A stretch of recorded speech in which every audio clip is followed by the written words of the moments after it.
কেন্দ্রীয় বাজেটের বিরুদ্ধে সোমবার দুপুরে বিশালগড় অফিস টিলার সিপিএম মহকুমা কার্যালয়ের সামনে সিপিএমের প্রতিবাদ সভা ও মিছিলে উপস্থিত ছিলেন রাজ্যের প্রাক্তন অর্থমন্ত্রী তথা বিশালগড় বিধানসভা কেন্দ্রের প্রাক্তন বিধায়ক ভানুলাল সাহা, সিপিএম বিশালগড় মহকুমা কমিটির সম্পাদক পার্থপ্রতিম মজুমদার, সিপিএম রাজ্য কমিটির সদস্য সিদ্দিকুর রহমান, রেহানা বেগম সহ বিভিন্ন সংগঠনের নেতৃত্বরা। এই দিনের এই প্রতিবাদ সভায় কেন্দ্রীয় বাজেটে শিক্ষা, স্বাস্থ্য, কর্মসংস্থানে বরাদ্দ নাই কেন, গরিব মধ্যবিত্ত স্বার্থান্বেষী বাজেট কেন, কেন্দ্রীয় সরকারের জুমলা বাজেট গরিবের উপর চাপিয়ে দেওয়া হচ্ছে কেন, বিভিন্ন দাবি দাবা নিয়ে এই দিনের এই প্রতিবাদ সভায় আলোচনা করেন উপস্থিত নেতৃত্বরা। সারা রাজ্যের তুলনায় বিশালগড় সিপিএম মহকুমা কমিটির উদ্যোগে এই দিনে দীর্ঘ 1 ঘন্টার অধিক এই কর্মসূচি পালন করা হয়। Bureau report, news 365 day Tripura.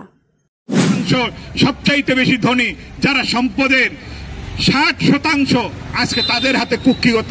এটা আমাদের কথা না, অক্সফাম বলে আন্তর্জাতিক স্বীকৃতপ্রাপ্ত যেই সংস্থা যারা এই বিষয়ে গবেষণা করে, এই 24 সালের তারা রিপোর্ট দিয়েছে 26 তারিখ।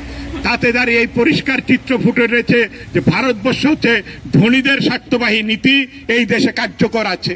সেখানটায় দাঁড়িয়ে আমরা সবার কাছে অনুরোধ করব যে আজকের দিনে দলের বিষয় নয়, ভারতবাসী হিসাবে ভারতবাসীর সমস্ত অংশের মানুষের উপকার করতে হলে আজকের দিনে কেন্দ্রীয় বাজেটের বিরোধিতা করা চাই। বিজেপি তার নীতি হচ্ছে দেশের গরিব মানুষের বিপক্ষে, ধনীদের পক্ষে।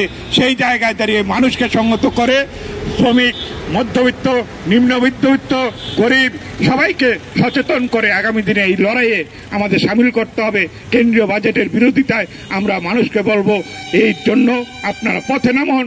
বামপন্থীরা তাদের চিরকালীন যে দায়বদ্ধতা, মানুষের জন্য কাজ, মানুষের জন্য বাজেট, তার জন্যই আমাদের এই লড়াইয়ে আপনারা পাশে থাকবেন এই আবেদন রেখে আমার আলোচনা এখানটা শেষ করলাম। ইনকলাব জিন্দাবাদ।